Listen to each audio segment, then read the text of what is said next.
تم کس غیر ملکی ایجنڈے کے اوپر آئے ہو وہ سامنے رکھو. تاریخ جب لکھی جائے گی تمہیں ننگا کرے گی کہ پاکستان صحیح سمت میں جا رہا تھا اور تم لوگوں نے ایک بیرونی سازش کے ذریعے پاکستان کو دوبارہ سے کشکول اٹھانے والا ملک بنا کے رکھ لیا ہے. پاکستان کی غریب عوام کا نہیں سوچا.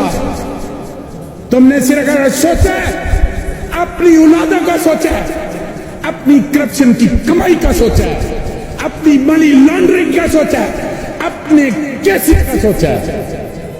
تم لوگوں نے یہ نہیں سوچا اپوزیشن نے اور وفاق میں بیٹھی حکومت نے کہ غریب آدمی جس کو 2 وقت کی روٹی چاہیے تمہارے دور کے اندر وہ بھی بھوکی مر رہی ہے اور تمہاری اولادیں اربوں خربوں روپیہ کھا کے بھی ڈکار نہیں مار رہی ہیں.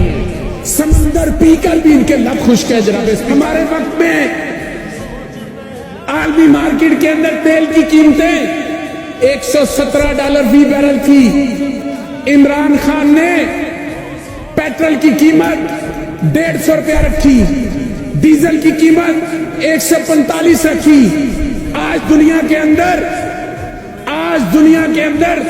تیل کی قیمت $74 فی بیرل ہے اور پاکستان کے اندر ڈیزل اور تیل کی قیمتیں $250. کیا یہ عوام کا ریلیف دے رہے ہو؟ کے اندر پولیٹیکل سٹیبلٹی نہیں ہونے دینا چاہتے. یہ ایک فورن ایجنڈا ہے. جناب اسپیکر آج میری بات لکھ لیں. میں بھی ایک سیاسی ورکر ہوں. میں سمجھتا ہوں کہ میرے ملک کو جس طرف لے کے جایا جا رہا ہے, آج اسلام آباد کے اندر دھمکا ہوا ہے. بنو کے اندر کیا حالات ہو گئے کے کے اندر. یہ بیرونی ایجنڈا ہے. آج ہمیں سمجھنے کی ضرورت ہے کہ وفاقی حکومت کٹ پتلی ہے, عوام کی نمائندہ نہیں ہے. یہ امریکی نواز حکومت ہے. IMF world bank Asian development bank ان کو پتہ ہے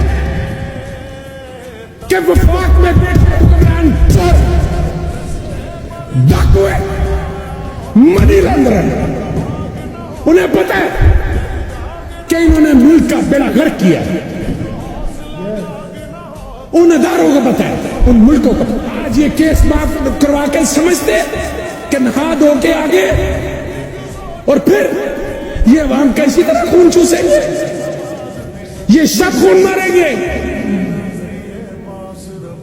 انہیں شب خون مارنے کی پرانی عادت ہے. ان دو خاندانوں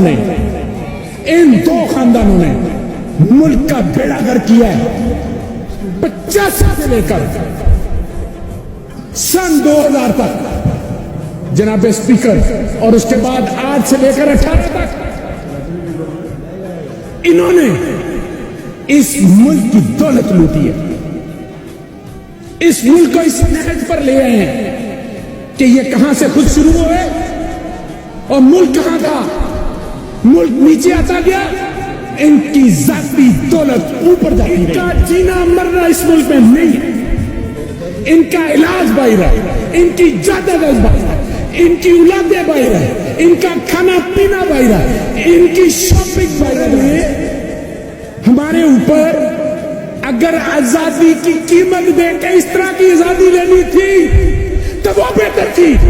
ہمیں پتا تو تھا کہ یہ گورے ہیں, یہ باہر سے ہیں, ہم پہ حکومت کرنا چاہتے ہیں. کوئی مسئلہ نہیں, ان کے خلاف ہم آزادی لے لیں. پیچھے اپنی شکل والے گورے بری نیت والے یہاں پر چھوڑ کے چلے گئے 2 خاندان. احساس نہیں کیا قومی اسمبلی کے اندر نیب کی جتنی بھی امینڈمنٹ تھی, کیا انہوں نے یہ امینڈمنٹ کی کہ غریب آدمی مشکل میں ہے اس کے لیے کرتے ہیں, اس کے لیے کوئی ترمیم کرتے ہیں کہ اس کو ریلیف کس طرح سے ملے گا. گناہ بخشوانے کے لیے نیب کی ترمیم کیے, FIA کے افسروں کو فارغ کر دیا, کئی دنیا میں نہیں رہے, کئیوں کو دنیا سے قابل تھے. تم تو بہت کچھ کہتے تھے کہ ہمارے پاس بڑی تجربہ کار ٹیم ہے, اور تمہاری تجربہ کار ٹیم نے عوام کی ہڈیوں سے گودا تک نکال کے باہر رکھ دی ہے، ہڈیاں تک پیس دی ہیں، عوام کی 2 وقت کی روٹی چھین دی ہے. یہ پاکستان کی واحد اپوزیشن ہے. جو ہم ادھر بیٹھتے تھے تو ہم کہتے تھے الیکشن کراؤ، حکومت کہتی تھی ہم نہیں کرواتے.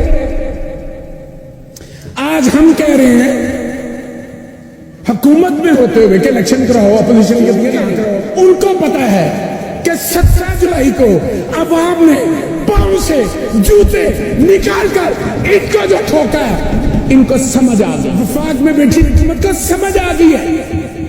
اور اس کے ساتھ ساتھ 16 اکتوبر کو عوام نے پھر دوسرے پاؤں سے جوتا نکال کر پھر ٹھوکا ہے. پھر ان کو سمجھ آ گئی ہے کہ عوام کیا چاہتا ہے. اسی لیے یہ اپنے الیکشن سے بھاگ رہے ہیں. عذاب نازل ہوا نواز شریف کی شکل میں تو چھانگا منگا آ گیا، بے نظیر کی شکل میں ہوا تو میریٹ آ گیا، ان دونوں کی شکل میں ہوا تو سندھ ہاؤس آ گیا، ان کی شکل میں ہوا تو رائل سوئس آ گیا.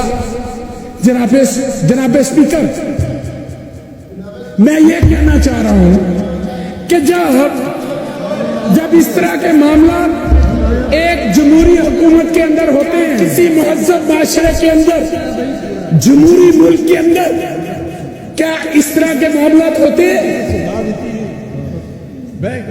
پوری دنیا میں پاکستان کے نام کو بدنام کرنے میں ان دو خاندانوں کا جناب چیئرمین، ان 2 خاندانوں کا نام ہے، ان 2 خاندانوں کا قصور ہے.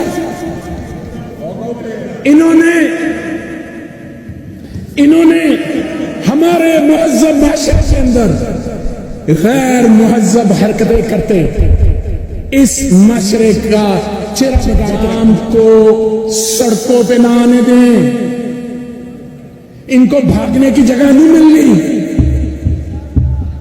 عوام نے ان کو گھروں سے پکڑ کر باہر نکالنا اور پھر ان کا بندوبست کرنا ہے اور پھر انہوں نے ادھر ہی بھاگنا ہے جہاں پر انہوں نے اپنی جائیدادیں بنائی. رات چیف سیکرٹری کے ساتھ جو کچھ ہوا ہے وہ سامنے لایا جائے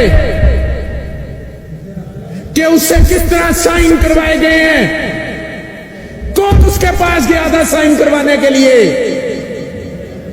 کس نے چیف سیکرٹری کے ساتھ کیا کیا ہے، یہ سامنے لایا جائے.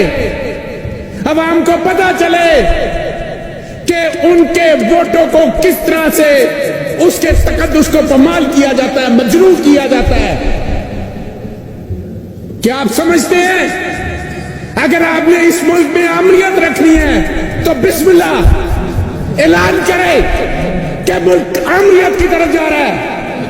اگر آپ نے اس ملک کے اندر جمہوریت رکھنی ہے تو پھر جمہوری اقتدار کی آپ کو قدر کرنا پڑے گی، آئین کے آگے آپ کو سرنڈر کرنا پڑے گا اپنے آپ کو. اگر آپ اپنے آپ کو آئین کے آگے سرنڈر نہیں کرتے تو اس کا مطلب ہے کہ آپ آئین سے بالاتر ہیں. میرا سوال ہے کہ کیا اپوزیشن اس حد تک چلی گئی، ان کو عوام کے حالات کا نہیں پتا؟ 7 ماہ پہلے کیا ہوا کہ جمہوری حکومت کو نوٹوں کی چمک کے ساتھ فارن ایجنڈے کے تحت اس حکومت کو گھر بھیج دیا گیا. آج ملک کے اندر انتشار ہے، دھماکے ہو رہے ہیں، مہنگائی زوروں پر ہے، فیکٹریاں بند ہیں، بے روزگاری عروج میں ہے، غریب آدمی خودکشی پہ مجبور ہے. میرا وفاقی حکومت سے سوال ہے کہ 7 ماہ پہلے جو مہنگائی تھی اس سے آج 100 گنا مہنگائی زیادہ